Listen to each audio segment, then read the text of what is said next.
hello लोगोफोर नोंथाङा यूट्यूबार आरो भिउसनि प्रब्लेम नङा होमबा गोबां गिदिर गिदिर चेनेलनि भिउसफ्राबो दा माने डाउन जागासिनो बारा भिउस फैया आरो फिसा फिसौ जोंफोरबायदि यूट्यूबारनि भिउसआलाय बहा फैगोन एफा गिदिर गिदिर यूट्यूबारनानो फैयाखै नाथाय माखासे ट्रिक लागायोब्ला हायो भिउस लाबोनो इसिबांबो गाज्रि नङा बे ट्रिकआ जोबोद मोजाङानो गोबां माने निउ यूट्यूबारानो जा बा ग्र' जाफुनाय यूट्यूबारानो जा बेफोरबायदि गाव गावनि दिमाग लागायनानै गोबाङानो चेनेलखौ ग्र' खालामगासिनो आरो भिउसबो लाबोगासिनो बाट बे ट्रिकखौ आङो खालामाखै नाथाय आं दिनैसिम माने जाबायदि नुबोदों बेखौ इउज खालामनानै बाहायनानै गोबां बिथांमोना गाव गावनि चेनेलखौ ग्र' खालामनानै लादों स' नोंथांमोननो आं बे ट्रिकखौ आं खिन्थानो सानो बे भिडिअनि गेजेरजों नोंथाङा भिउस जायाखैब्ला नोंथाङा माब्रैहाय नोंथांनि भिडिअआव भिउस लाबोनो हागोन भिडिअफ्रा माब्रैहाय रिकमेन्डेबल जागोन बोरैहाय नोंथांनि भिडिअआ भाइरेल जागोन नोंथांनि चेनेला बोरै ग्र' जागोन बे ट्रिकखौ नोंथाङा जुदि बाहायोब्ला 100% नोंथाङा नोंथांनि चेनेलखौ ग्र' खालामनो हागोन आरो गोबां भिउस लाबोनो हागोन लोगोफोर बिनि सिगां बेखौ खिन्थानायनि सिगां नोंथांमोननो बुंनो सानो नोंथांमोना मिथिखायो जे भिउसनि थाखायसो भिउस फैयो माने नोंथांनि ब्राउज फीचाराव जेनेबा बबेबा भिडिअआ नुजाहैबाय बिनिफ्राय सेम टाइमावनो मोननै भिडिअ नुजादों मोनसे टपिकआवनो हमनानै ला मोनसे टपिकआवनो मोननै भिडिअ गुबुन गुबुन चेनेलनि मोननै भिडिअ नोंथांनि ब्राउज फीचाराव नुजाबाय नाथाय साबस्क्राइबारा सानैनाबो समान हमनानै ला सानैनाबो समान नाथाय मोनसे चेनेलनि भिडिअआव बे सेम टाइटेल सेम टपिकआवनो माने गोबां भिउस फैदों जेरावनोखि गुबुन मोनसे चेनेला भिउसआनो फैयाखै 10-20 बेफोरबायदिल' भिउस फैदों ओमफ्राय मोनसेया गोबां भिउस फैदों 20K 2 घन्टा जाबाय जेनेबा हमनानै ला आपल'ड खालामनाया नोंथांनाव ब्राउज फीचाराव नुजाफैनाया 2 घन्टा जाबाय 2 घन्टायाव जेनेबा 20-30K मोनसे भिडिअआ फैबाय मोनसेया जेरावनोखि बारा भिउस फैयाखै 50-60 बेफोरबायदि हमनानै ला आरोखि फर एग्जाम्पल अब्ला नोङो बबे मोनसेखौ क्लिक खालामगोन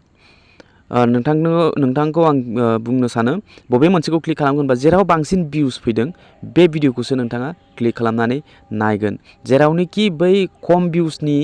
भिडिअआसो साबसिनमोन एक्सप्लेन खालामनाय गोबां माने मोजां साउन्ड क्वालिटि भिडिअसनि बुजायनाय गासिबो बै जेरावनोखि खम भिउसनि भिडिअ बेसो जोबोद मोजांमोन भिडिअआ बाट जोङो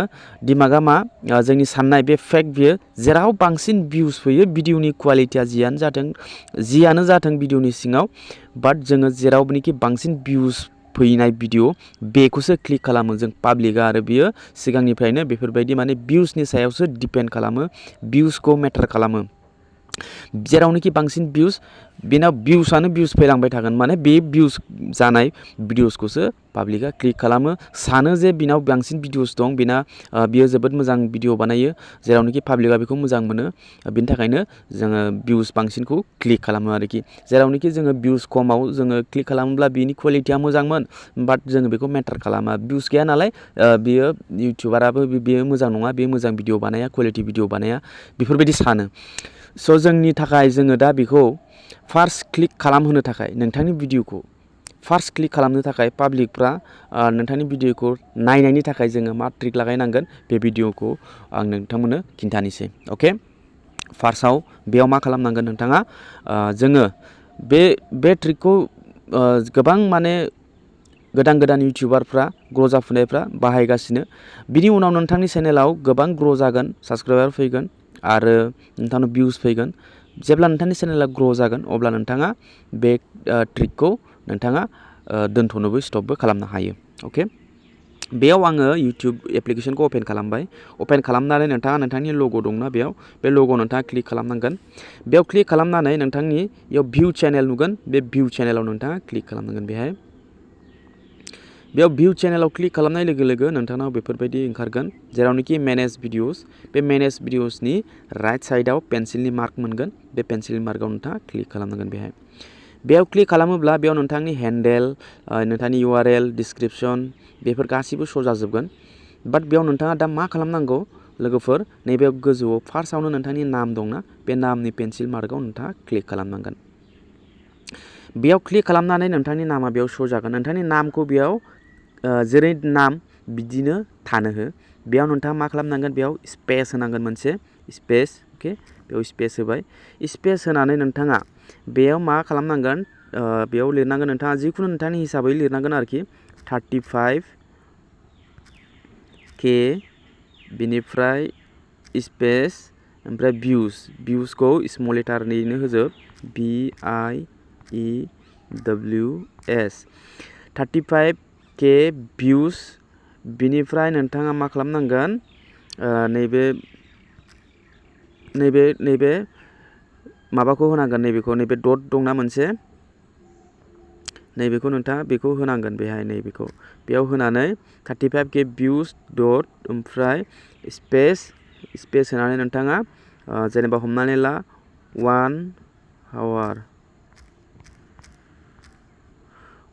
hour स्पेस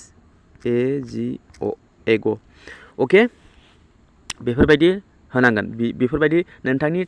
माबानि जिथु चेनेलनि नाम बे नामनि स्पेस होनानै आं जेरै लिरदों बिदिनो हो नोंथांनि हिसाबै होनो हायो 2 hours एगो 3 hours एगो 50K भिउस 2 hours एगो बेफोरबायदि नोंथाङा होनांगोन आरोखि जेखे बेखौ होनानै नोंथाङा बेयाव सेभ खालामनांगोन बेखौ आङो बेफोरबायदि आङो दा सेभ खालामा नोंथांमोननो आं बे फर्मुलाखौ होनाय जादों बे ट्रिकआ जोबोद खामानि होयो लोगोफोर आरो भिडिअनि लास्टआव आं मोनसे ट्रिक खिन्थाबावगोन सिगां नोंथाङा बेखौ बुजिनानै लाग्रो नोंथांनि चेनेला दा फार्स्ट टाइम अपेनिं खालामदोंब्ला नोंथाङा निउबा बा गेजेर खोन्दोसिम सौहैदों दा ग्र' जाथ'वाखै इसिबां भिउस फैयाखै अब्ला नोंथाङा एसे चिरचार खालामनांगोन आरोखि पाब्लिकखौ एसे नोंथाङा मुर्ख बानायनांगोन माने इसिबांबो बिदि मुर्ख बे इसिबां गाज्रि नङा गोबाङानो बानायनानै बेखौ इउज खालामगासिनो बाट बेयाव नोंथांना भिउस माने बेखौ सेभ खालामनाय लोगो लोगो नोंथाङा जिखुनु भिडिअ आपल'ड खालामगोन ना आपल'ड खालामनानै जेरावनोखि बिथांनि ब्राउज फोसाराव मोनहैगोन बेयाव मोनहैनाय लोगो लोगो नोंथांनि चेनेलनि नाम सौहैगोन नोंथांनि चेनेलनि नाम नुजागोन फार्स्टआवनो ओमफ्राय 35K भिउस ओमफ्राय 1 hour एगो डाइरेक्ट बे नुजाहैगोन आरोखि ओमफ्राय भिडिअनि सिङाव भिउसआ बेलेग अके जानो हागौ 10-20ल' भिउस फैदों नोंथांनि भिडिअआव ओमफ्राय बेफोरबायदिखौ नुनाय लोगो लोगो नों 35K भिउस 1 hour एगो बाब भिडिअआथ' जोबोद मोजां जागोन माथो भाइरेल जाबाय बेयाव नोंथाङा क्लिक खालाम आंबो गोबां चेनेलनि भिडिअसफोरखौ बेफोरबायदिनो क्लिक खालामनानै नायखांबाय अके आंलाय सियर सानदोंमोन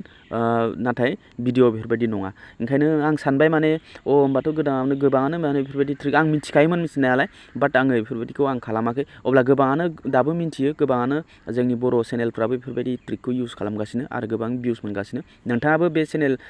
आंनि बे चेनेलाव बे भिडिअखौ फार्स्ट टाइम नायदोंब्ला आरो बेफोरबायदिखौ सिगाङाव मिथिफेराखैमोनब्ला नोंथाङा दा मिथिनानै लादो अके बेयाव नोंथांनि भिडिअआ जिखुनु भिडिअ आपल'ड खालामदों बेयाव नोंथांनाव गुबुन पार्सनाव 35K भिउस 1 hour एगो बे नुजाहैगोन आरोखि नाथाय भिडिअ क्लिक खालामबा इसिबां भिउस नङा नाथाय बे क्लिक खालामथारगोन आरोखि क्लिक खालामथारगोन बेयाव नोंथांनि भिडिअआ गोबां भिउस फैगोन जानो हागौ बिथांनि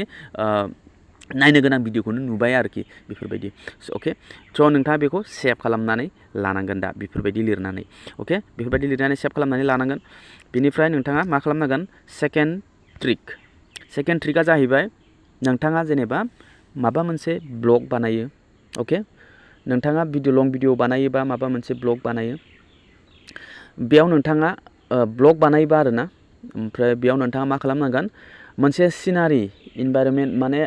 जेनेबा मोनसे सिनारि लानानै बिदिनो सान ओंखारनाय आरो बेफोरबायदिनो दाउ बिरनाय मोनसे सिनारि एकदम क्लियार फट' लानानै नोंथाङा बेयाव नोंथांनि फटकखौबो होनानै नोंथांनि इमेजखौबो बेयाव आपल'ड खालामफ्लानानै नोंथाङा मा खालामनांगोन बेयाव माय फार्स्ट ब्लग बियो जोबोद पुरुना ट्रिक आरो बे ट्रिकआबो जोबोद खामानि होयो माय फार्स्ट ब्लगआ खिन्थु बाराद्राय गोलाव जानो मोननाय नङा बेयाव नोंथाङा हमनानै ला 1 मिनिट बा 1.5 मिनिटनि बा 2 मिनिटनि ब्लग बानाय अके नोंथांनि भिडिअआ बियो भाइरेल जागोन आरो बबेबा भिडिअआ भाइरेल जायोबाथाय नोंथाङा मिथिखायो बेसेबांदि साबस्क्राइबार फैयो बेसेबांदि नोंथांनाव भिउस फैयो गुबुन गुबुन भिडिअआबो भाइरेल जाफालाङो आरो गोबां वाच टाइमबो नोंथाङा मोननो हायो जुदि मनेटाइज जायाखैब्ला चेनेला बिदिनो नोंथाङा माय फार्स्ट ब्लग इंलिशनि लिरनानै हो बेखौल' लिर ओमफ्राय बाखि जेबो टाइटेल लिरनाङा माय फार्स्ट ब्लग ओमफ्राय नोंथांनि सिनारि हो ओमफ्राय नोंथांनि फट'खौबो होफा ओमफ्राय भिडिअआ मिनिमाम 1 बा 1.5 मिनिट बा 2 मिनिट नोंथाङा भिडिअ आपल'ड खालाम बे भिडिअआ भाइराल जागोन अके लोगोफोर डिटेलै आं नोंथांनो फेस केम खालामनानै आङो बा एग्जाम्पल होनानै आङो स्क्रिनशट बायदिसिनाबो आं होनो हाथ'वाखै मानो होनबा टाइमा जोबोद खम आंनो एकदमबारे समानो दामानि मोना भिडिअबो लाबोबाय थानाय जाया स' बे ट्रिकखौ नोंथाङा गोसोआव लानानै नोंथाङा एप्लाइ खालामबानो जाबाय अके लोगोफोर अब्ला नोंथाङा भिडिअखौ एसेबाबो बुजिबाय जानांगौ अके अब्ला भिडिअआ बेखिनियावनो लोगोफोर भिडिअखौ मोजां मोनोबा लाइक खालाम आंनि चेनेलाव फार्स्ट टाइम फैदोंबा चेनेलखौ साबस्क्राइब खालामनानै बेलनि अल नटिफिकेसन अन खालामनानै हो जाहाथे बेफोरबायदि इनफरमेटिभ भिडिअ नोंथांमोना नुबाय थानो मोनो आरो जाय बिथांमोना आंनि अलरेडि साबस्क्राइबार थेंक इउ स' माच आंखौ सापर्ट खालामनायनि थाखाय अब्ला लोगो मोनगोन next video tata bye bye and take care